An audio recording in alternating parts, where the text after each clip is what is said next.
The day the guns fell silent in Armistice battlefield. November 11th, 1918. The grey dawn rose over northern France, heavy with mist and exhaustion.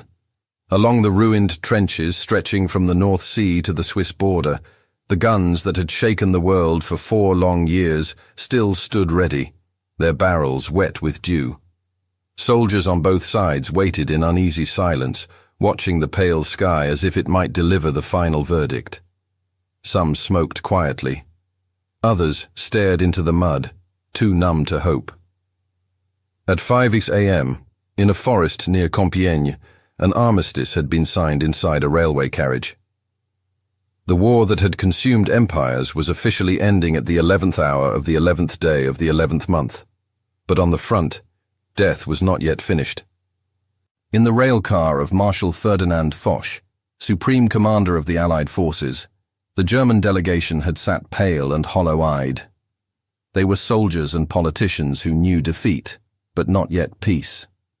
For 3 days they had pleaded for mercy, facing the relentless gaze of Foch, who refused to offer any illusion of forgiveness. The terms were brutal. Germany would surrender all occupied territories, hand over its weapons, and withdraw beyond the Rhine. Communication lines were to be opened immediately, and prisoners released. It was not negotiation. It was dictation. When the signatures were finally scrawled across the parchment, there was no celebration, only the weight of an empire collapsing beneath ink. At the front, word of the armistice traveled unevenly. Messengers ran through fog, shouting to companies half buried in the earth. Some officers wept openly, unable to believe it was real. Others ordered caution. The guns would not fall silent until exactly 11 o'clock. Between 5 and 11, the war remained alive, a grotesque shadow unwilling to die quietly. In those final hours, more than 2,500 men would still be killed or wounded. The last casualties of a war already ended on paper. It was as if the conflict demanded one final sacrifice before letting go of its grip on history. The morning air was strangely still. Birds long absent from the front seemed to sense the change and circled high above the smoke. On both sides, men began to fire their last shells, some in anger, some in ritual, some simply because that was all they knew to do. In certain sectors, artillery commanders ordered one final barrage to end precisely at 11, so that the sound of war itself would die mid-echo. Others forbade it, unwilling to waste another life for the sake of punctuation. The sky flashed one last time over the Meuse, and then, slowly, hesitantly, the thunder began to fade. When the final minute came, soldiers watched their watches in disbelief. Some counted the seconds aloud, voices trembling. The guns coughed their last, one after another, until only the wind remained. And in that instant, the world changed. The silence that followed was so vast that men covered their ears out of habit, expecting the next shell. None came. The Great War was over. For a long moment, no one moved. The stillness felt unreal, heavier than the roar it replaced. Along the shattered ridges of the Western Front, men emerged slowly from their trenches, blinking through the haze. They stood upright for the first time in years, surrounded by a silence that felt sacred and cruel all at once. Some laughed, wild and hollow. Others broke down, sobbing into the mud. Helmets were lifted, hands shaken between enemies who moments earlier would have killed without hesitation. Across the lines near the Meuse, British soldiers waved their caps toward the Germans, who waved back weakly. The guns were silent, but the memories screamed louder than any artillery could. The war had ended, but the grief had not. In the French village of Le Quesnoy, bells rang for the first time since 1914. Their sound carried through empty streets where windows were shattered and walls scorched by shellfire. Civilians stepped out of cellars, blinking at the daylight like people waking from a nightmare. Some knelt in the dirt, crossing themselves. Others simply stared at the sky, as if trying to recognize a world without fear. In Paris, crowds flooded the boulevards, waving tricolors and weeping openly. Strangers embraced in the streets. Church bells rang over the city, their echoes rolling toward the countryside like waves. Yet even amid celebration, the faces of those who had lost everything remained unmoved. Peace had come too late for them. For the soldiers, disbelief turned to exhaustion. Many collapsed where they stood, falling asleep in the open, as if the silence itself were a blanket. Letters home were written with shaking hands, sentences stumbling between joy and sorrow. "It's over," one British corporal wrote, "but I don't know how to feel." In the German ranks, confusion and humiliation mixed with relief. Some men cried, others cursed their commanders. Rumors spread that the Kaiser had abdicated, that the empire itself no longer existed. They would soon return home, not to triumph, but to a nation unraveling. The idea of victory had lost its meaning. The price had been too high for anyone to celebrate without guilt. At the 11th hour, Marshal Foch sat quietly in his headquarters, his face expressionless. He made no grand speech, offered no toast. When asked how he felt, he replied, "It is not peace. It is an armistice for 20 years." His words would prove prophetic. Across Europe, people danced in the streets, believing the world had finally learned its lesson.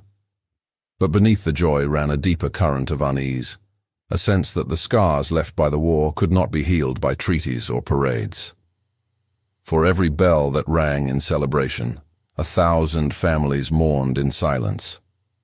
The guns had fallen silent, but their echoes would shape the century to come. The news spread across oceans and continents, carried by telegraph and wireless signals that pulsed through the veins of an exhausted world. In London, the sound of Big Ben striking 11 was drowned out by cheers that shook Trafalgar Square. Soldiers on leave danced with nurses and strangers. People climbed lampposts and sang until their voices cracked. Newspapers rushed to print headlines in type large enough to cover the front page. "The war is over." Yet behind the jubilation was a collective bewilderment, as if no one quite believed peace could exist after so much killing. For millions who had known nothing but war since their youth, the idea of tomorrow without gunfire felt both miraculous and terrifying. In Berlin, there was no celebration, only silence and confusion. The German Kaiser, Wilhelm II, had fled to the Netherlands the day before, leaving behind an empire collapsing under its own weight. Soldiers returned home to cities starving under blockade, where the red flags of revolution were beginning to rise. Crowds filled the streets not with joy but with anger, demanding food, wages, and answers. For them, the armistice was not a relief, but a reckoning. "We are beaten," one officer wrote in his diary, "but no one dares to say it aloud." In the coming years, that silence would fester, twisted by bitterness into the dangerous myth that Germany had been betrayed, not defeated, a myth that would one day ignite the world again. Across the Atlantic, the United States celebrated its first great victory on the world stage.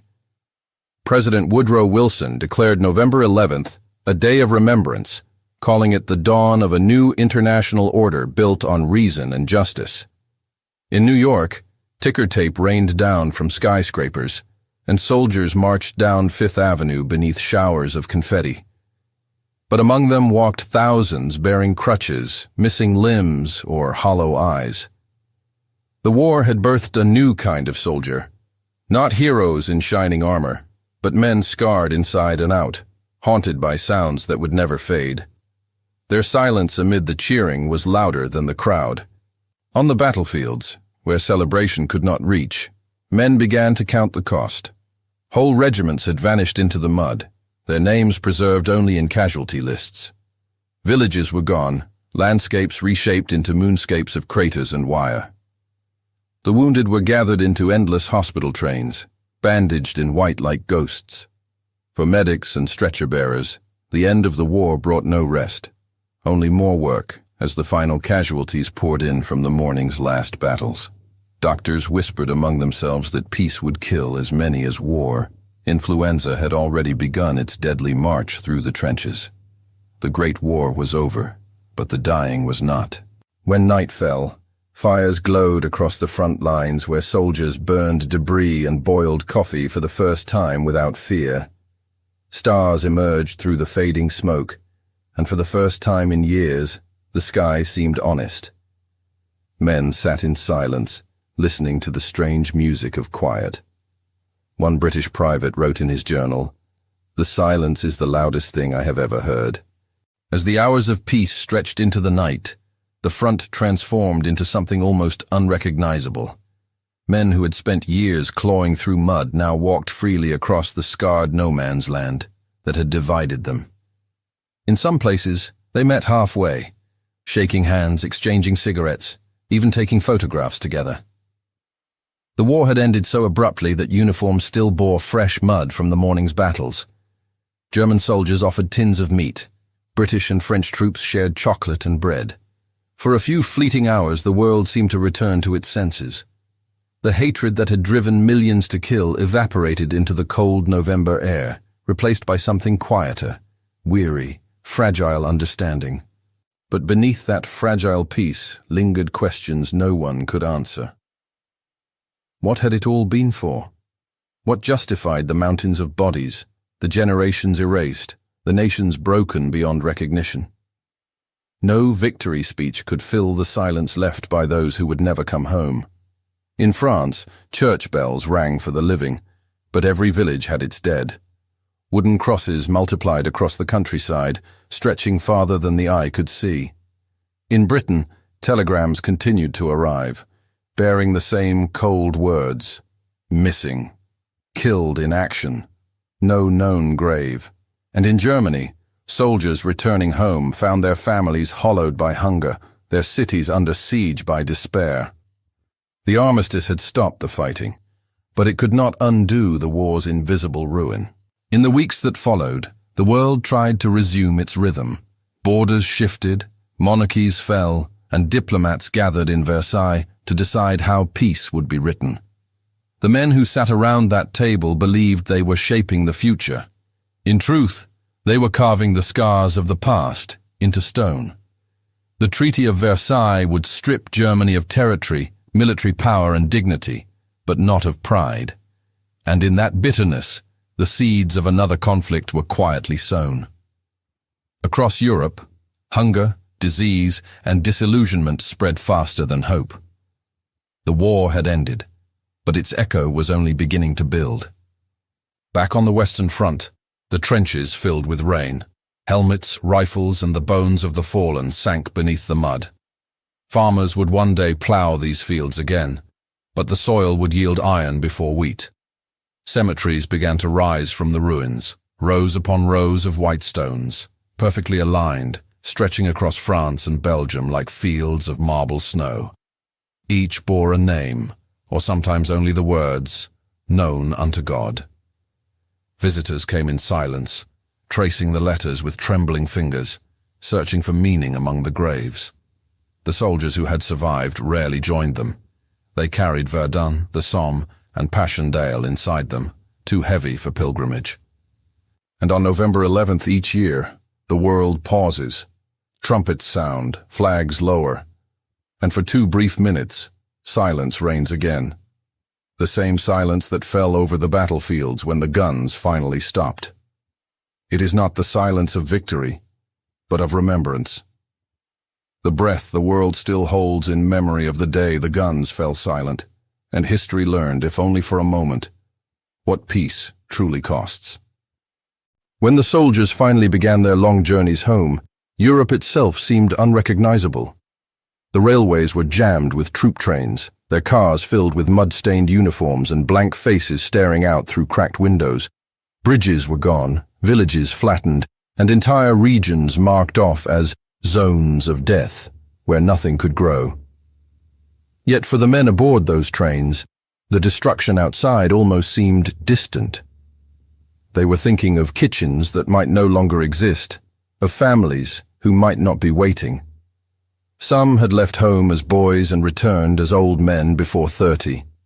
Their medals jingled against their ribs like iron ghosts, small gleaming tokens for sacrifices that could never be measured. In Paris, the returning soldiers were greeted as heroes, but the celebration had the uneasy air of denial. Crowds cheered, but their faces were pale. The city's boulevards glittered with flags and confetti, yet in every window hung black ribbons for sons who would never march again. Women watched the parades with mixed pride and bitterness. Many had worked in factories through the war, keeping nations alive while men died, only to be told to surrender their jobs now that peace had returned. Children climbed lampposts, shouting, "Vive la France," as if trying to drown out the silence left by the dead. It was joy rehearsed, not felt, a performance for survival. For the British, the return across the Channel felt like awakening from a nightmare that refused to end. At London's train stations, mothers and wives waited under gaslights, scanning the faces of disembarking soldiers for recognition that often never came. Those who returned maimed or blinded were led by nurses in blue cloaks. Some carried white canes. Others carried photographs of friends who hadn't made it. Veterans limped through the same streets they'd once marched down in triumph, now lined with beggars and amputees selling matches. A new phrase entered the language: shell shock, the unseen wound that would haunt the 1920s. No surgeon could remove the memories that kept them awake at night, the sound of the guns still firing behind their eyes. In Germany, homecoming was not glory, but collapse. The empire that had once stretched across Europe was gone. The soldiers who returned found revolution in the streets and hunger in their homes. Factories were silent, currency worthless, and every city smelled of smoke and bitterness. Some veterans joined paramilitary groups, seeking order in chaos. Others simply drifted, unable to reconcile their sacrifice with defeat. They felt robbed, not just of victory, but of meaning. Politicians in Berlin spoke of peace, but on the streets, men whispered of revenge. The Great War had ended, yet the spirit of war had only changed its uniform. It had gone underground, waiting for the next generation to summon it again. In America, the mood was different, but no less complex. The United States had entered the conflict late and emerged powerful, its industry booming while Europe bled. Soldiers returning from France were met with parades and brass bands, but beneath the triumph lay uncertainty. Many brought home stories of horror their countrymen could not understand. "It was supposed to be the war to end all wars," one veteran wrote, "but it feels like the world has only learned new ways to destroy itself." In the months that followed, Europe tried to remember what peace meant. Cities began to rebuild, but the scars ran deeper than bricks and stone. The generation that had marched to war with songs and flags now walked with canes and hollow eyes. Streets once filled with laughter now echoed with the limp of prosthetic legs and the rattle of wheelchairs. Entire towns were missing their young men. Schoolyards felt quieter, harvests smaller, and every family carried its own small piece of grief, like a relic. Cemeteries multiplied across the continent until it seemed there were more graves than living. Monuments rose in every square, carved with thousands of names that the wind could barely finish reading. The living built statues to the dead because it was the only way to make sense of their absence. The peace conferences that followed the Armistice brought little comfort. In the gilded halls of Versailles, diplomats argued over borders while the farmers of France dug up bones from their fields. The politicians spoke of justice, of preventing future wars, but every clause of the treaty carried the faint scent of vengeance. Germany was forced to accept full responsibility for the conflict and to pay reparations so vast they could never be fulfilled. The French called it security. The Germans called it humiliation. In cafes from Berlin to Munich, wounded veterans muttered that they had been betrayed, that the politicians had stabbed them in the back. The bitterness spread quietly, feeding on despair until it grew into something far darker than defeat. Meanwhile, the League of Nations was born, an attempt to build a world where diplomacy would replace destruction. Its mission was noble, its timing tragic. The same nations that promised peace were already exhausted, their economies crippled and their people disillusioned. Borders had shifted, empires had fallen, and new nations rose amid the rubble, each trembling with the same ambitions that had once set Europe ablaze. In Eastern Europe, civil wars smoldered. In Russia, the Bolsheviks consolidated power through terror and famine. In the Middle East, old promises to Arabs and Jews collided in confusion. The map of the world had been redrawn, but the ink was still wet with blood. And yet, amid the chaos, there was still a strange, fragile hope. Writers, artists, and soldiers turned to expression, desperate to make sense of what they had endured. The lost generation, as it came to be known, poured its disillusionment into poetry and prose. Ernest Hemingway wrote of the emptiness of valor. Wilfred Owen and Siegfried Sassoon spoke of pity, not pride. Pain became art, and memory became protest. Across Europe, people clung to the idea that remembering might prevent repetition. But as the years passed, memory faded, replaced by the same old hunger for power and revenge. By the time 2 decades had passed, Marshal Foch's grim prophecy would come true. The armistice had been not an end, but an intermission. By the early 1920s, the world was trying to move on, but Verdun, Ypres, and the Somme were still bleeding in memory. Fields once soaked in blood were now dotted with wooden crosses, and families traveled for days to stand before the names of sons who had no graves. In Britain, the first Armistice Day ceremony was held at the Cenotaph in Whitehall. A 2-minute silence stopped London mid-breath. Traffic halted, bells froze, voices fell still. Even the pigeons circling above the city seemed to pause, as if honoring the weight of what humanity had done to itself. Those 2 minutes became sacred, a ritual carried forward each November, not to celebrate victory, but to remember the cost of peace bought with too much blood. France, too, turned remembrance into a national duty. The tomb of the unknown soldier was placed beneath the Arc de Triomphe, its eternal flame kindled in 1923. Veterans in tattered uniforms marched beneath it each year, saluting the flame as if greeting a comrade. Children laid flowers, their small hands trembling as they realized the story of the Great War would never truly belong to history.